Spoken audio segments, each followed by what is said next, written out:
সুপ্রিয় দর্শক, আসসালামু আলাইকুম। এআর ফুডে আপনাদের সবাইকে স্বাগতম। আশা করি আপনারা সবাই অনেক ভালো আছেন।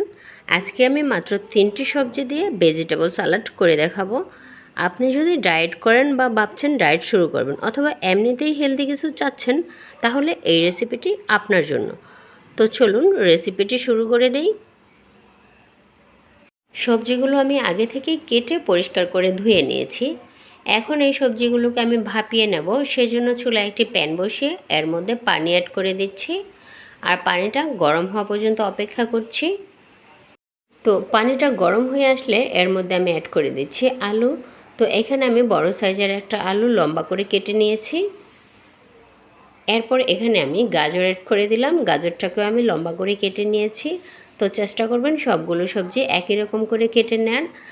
তারপর এখানে আমি বরবটি অ্যাড করে দিলাম। সবগুলো সবজি আমি প্রায় 5 মিনিটের মতো ভাপিয়ে নিয়েছি। এখন গরম পানি থেকে তুলে আমি সরাসরি এগুলো ঠান্ডা পানির মধ্যে দিয়ে দেব। ঠান্ডা বলতে এখানে রুম টেম্পারেচারে থাকা পানির মধ্যে আমি সবজিগুলো দিয়ে দিলাম। ভাপানোর পর সবজিটা ঠান্ডা পানিতে দিলে এটা ওভারকুক হয় না, প্লাস এর কালারটাও সুন্দর থাকে। তো সেজন্য আমি এটাকে সরাসরি ঠান্ডা পানিতে দিয়ে দিলাম। এখন পানিটাকে ছেঁকে নেব। তো পানিটা ছেঁকে নেওয়া হয়ে গেছে। এখন এই সবজিটা আমি 2 মিনিটের মতো হালকা একটু ভেজে নেব। সবজিগুলো ভেজে নেওয়ার জন্য আমি চুলায় একটি প্যান বসিয়ে এর মধ্যে পরিমাণ মতো তেল অ্যাড করে দিলাম। তো তেলটা হালকা একটু গরম হয়ে আসলে এর মধ্যে আমি অ্যাড করে দিচ্ছি 1 চামচ রসুন কুচি। তো আপনারা এখানে চাইলে তেলের পরিবর্তে বাটারও ইউজ করতে পারেন। এখন এখানে আমি অ্যাড করে দিচ্ছি মরিচ কুচি। তো আমি এখানে একসাথে শুকনো মরিচ আর কাঁচামরিচ অ্যাড করে দিয়েছি। তো কাঁচামরিচের সাথে যদি এখানে সামান্য একটু শুকনো মরিচ অ্যাড করে দেন, তাহলে কিন্তু এর ফ্লেভারটা অন্যরকম আসে। তো এখন এগুলো হালকা নেড়েচেড়ে ভেজে নিচ্ছি। আর রসুনটা যখন ব্রাউন কালার হয়ে আসবে, তখন এর মধ্যে আমি সামান্য একটু চিকেন অ্যাড করে দিচ্ছি। আর এখানে আমি হাড় ছাড়া চিকেনটা লম্বা করে কেটে নিয়েছি। তো এখন সবগুলো উপকরণ একসাথে খুব ভালো করে নেড়েচেড়ে মিশিয়ে নিচ্ছি। তো এভাবে নেড়েচেড়ে মিশিয়ে চিকেনটাকে হালকা একটু ভেজে নেব। আর যেহেতু চিকেনটা আমি এখানে পাতলা করে কেটে দিয়েছি, তাই সিদ্ধ হতে বেশিক্ষণ সময় লাগবে না। তো এভাবে কিছুক্ষণ সময় নিয়ে ভেজে নেওয়ার পর এর মধ্যে আমি অ্যাড করে দিলাম 1 টেবিল চামচ পরিমাণ ওয়েস্টার সস আর 1 টেবিল চামচ পরিমাণ টমেটো সস।